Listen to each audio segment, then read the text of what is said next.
You're welcome back. Of course, this is still your favorite breakfast show. Good morning, Abuja on NTA Channel 5 Abuja. And now, moving away from Mazi, that guy is simply hilarious. I was just back Were there. you jealous? I was laughing my ass. You know, there's some interviews you have and you wish you were the one doing Yeah. it. But really, you did a great job. And I Thank you. loved how fluent he was. He was really, really comical. And definitely, he's the one emceeing my Ah. my Mm. my naming ceremony. Ah. Okay, now let's talk about something. Moving away, earlier we talked about finance and now comedy, and now let's talk about something that's not too popular or common in this climate, especially Africa. Here, let me not even say Africa. Some countries in Africa are taking this seriously, but here in Nigeria, it's not too popular. And just recently, I remember in 2020, in November, Dr. Issa Pantami, Minister of Communications, actually launched the Artificial Intelligence Center here in Abuja. So we're talking about artificial intelligence, how it can be applied in the Nigerian, economy, and how we can actually adapt to it, and also career path in artificial intelligence. So talking about this, we have a communication technology expert, engineer Jibril Ibrahim, and also his partner, CEO of iMedia TV. Welcome. Good to see you, Ibrahim. Thank you very much. Great to have you. When I see young men like this doing amazing things, I am also always proud of them. And I'm happy what you're doing. So now let's talk about artificial intelligence. You know, when people hear artificial intelligence, the first thing that comes to a normal mind of, people who don't really understand what it entails. They say, robots want to come and take away my job. Yeah. Very soon they'll do robotic cleaning. Nobody will be cleaning. That's what people are afraid of AI. Yeah. So tell us, what does artificial intelligence really mean and it entails? Interesting. Thank you for having me. Mm-hmm.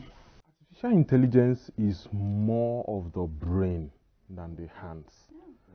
So you could actually have robots that are not intelligent. So really, artificial intelligence is a form of programming. The conventional programming, when they say computer programming, you tell the computer everything about what it needs to do. So anything you don't tell it, it doesn't know how to do.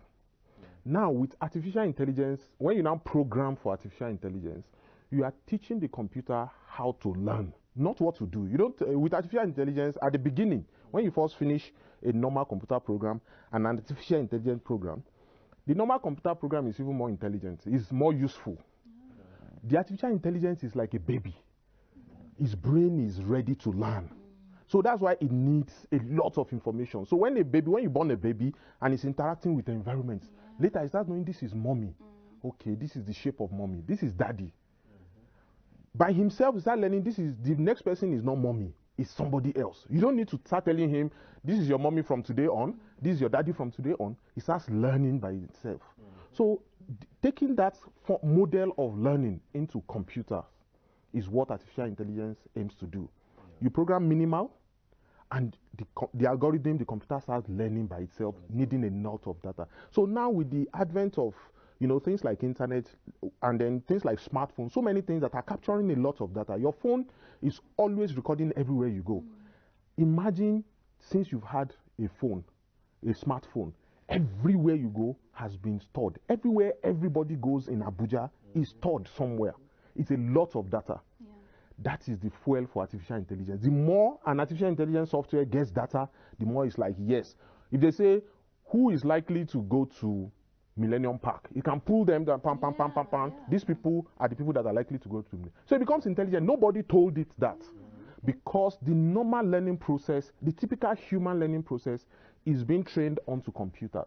And that's why it's called artificial intelligence. So it's more of the software side. So that software, you can put it on a robot.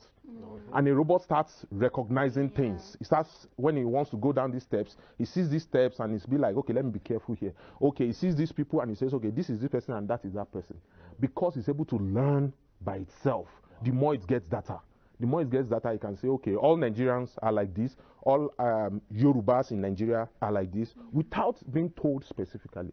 So artificial intelligence is the ability of a computer program to learn by itself, rather than being told everything. They used to say is garbage in, garbage out for normal computer programming. But for AI, is data in, knowledge and information and decision out. So that's why the whole world is into gathering a lot of data. Why is the whole problem of WhatsApp, the whole problem of US versus China? Because it's about who has more data that can predict what. For example, if I take my phone now, if you go to Google Assistant and say, who is going to be the next president of Nigeria? The artificial intelligence in the Google software can process and say, okay, based on this, based on his own estimation of all the data he has access to, prediction of so-so person and so-so person, can say, so-so person is likely to be the president of Nigeria. If you say, what's the fastest route? If you take Google Map, for example, and say, what's the fastest route to Wuse Market? It can compute, okay, there is traffic here, there is traffic here, there is traffic here, so your best route is this. Because he's taking a lot of information, a lot of data, and he's been trained, and then he can calculate that. So it's the ability of a computer program to know what it was not told, to learn from data that it is taking in. Well, you spoke about all across the world, yeah? People are talking of using AI for different things, and then we here have a center for it now. But are we really ready? And if we are, in a way, what are the fields that we can use this artificial intelligence? Interesting. You see, a lot of times I think about the state we are in Nigeria, where evolution of things, when they say industrial revolution, digital revolution, you know, things evolve. More often than not, you cannot jump effectively. When you have not sought your agricultural revolution, you've not sought your industrial revolution, you've not digitized, you want to jump to artificial intelligence. That jump is like a building without a strong foundation. So really, but the other thing is, that place is looking so interesting, so, you know, nice, that you want to jump there. But really, I think for us in Nigeria, we still need to have some people dealing with what we would eat. Computers will not produce our food. So farming must still be solved. It's now at the level of industries that I think we can accelerate things. Our industries, our companies can be digitalized and have more and more things that are digital. When you now have digital means you can easily capture a lot of information. Compare a digital picture to the old analog picture. You can snap a lot of picture with a digital camera, but it's your money that is counting, your film and everything that is counting with analog. But with digital, you can take a lot. So I think in Nigeria, while we don't have some of the foundation in place, but we cannot necessarily wait. So some parts of the Nigerian economy and Nigerian society needs to accelerate on that, while some parts are catching up with various stages. So your question is, what fields can this be applied? Immediately, I think, you know, one of the big benefits of digitization, before even artificial intelligence, one of the big benefits is scale, is size. A lot of Nigeria's problems are massive. If you talk of the security problem in Nigeria, Nigeria is so big. Nigeria is 920,000 square kilometers. It's so big that the police and everything are not enough. So an area that we can digitize quickly is the ability to take digital maps and run drones. You know, all these technologies, yes, you sit here, and how much is a DJI drone, for example? Some of these things are so inexpensive, are affordable, at least at government level. And use drones to fly over areas that police cannot manually, go. So I think in if you take security, if you take education, there are lots of ways that digitization and artificial intelligence can improve our education. If we say, we have so many out-of-school children, how do you educate all of them manually? How do you build enough classrooms? Except you go digital. All those children, you say we have 10 million out-of-school children. And you see a big school can only take 1,000. How many of those big schools can we build? So, but with digitization and artificial intelligence, we can put it a lot into our education and get a lot more people educated. It can go into our transportation, into our agriculture. We have a food problem, and it's at scale, it's big. Artificial intelligence can be used in things like irrigation, because, when you pour water, when you want to irrigate, it's smart if you know the areas you need small water and the areas you need more water, little water. So with digitization and proper, use of these technologies, we can apply it in virtually every sphere of Nigeria's issues, because our problems are big, and digitization helps solve big problems. So it's really relevant across a lot of sectors. Wow. Anyway, it's been a fantastic conversation with iMedia TV CEO, is a communication technology expert, talking about Engineer Jibril Ibrahim, talking about artificial intelligence. Now you know what artificial intelligence entails and what it can do. Yeah. So really, should we as Africans be really scared of AI before we go? Should we be scared of it?